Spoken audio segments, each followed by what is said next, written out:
Bonjour et bienvenue à cette première édition de l'année du rapport du lundi de Bordier.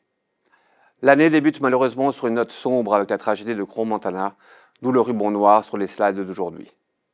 Nos pensées vont naturellement à toutes les personnes directement ou indirectement touchées. Au niveau géopolitique, les événements du week-end au Venezuela sont le fait marquant de ce début d'année.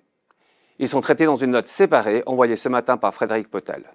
L'enjeu économique est évidemment lié aux réserves pétrolières de Caracas, les plus élevées au monde. Par ailleurs, la semaine dernière a été très avare en publication de statistiques économiques. De manière générale, nous pensons que la dynamique du marché de l'emploi aux États-Unis sera cruciale pour déterminer l'évolution de la conjoncture économique. Pour l'heure, comme on peut le voir sur le graphique, les nouvelles demandes hebdomadaires d'allocation au chômage demeurent faibles, signe que le marché de l'emploi résiste bien. Nous en saurons plus sur la question en fin de semaine avec la publication du rapport du travail pour le mois de décembre. L'analyse des performances des actifs de la semaine dernière est moins pertinente que d'habitude en raison des festivités du Nouvel An.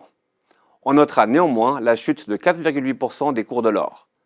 Elle ressemble plus, d'après nous, à une prise de profit après son excellente performance de l'année qu'au début d'une inversion de tendance. La semaine qui débute s'annonce particulièrement riche en publications de statistiques économiques.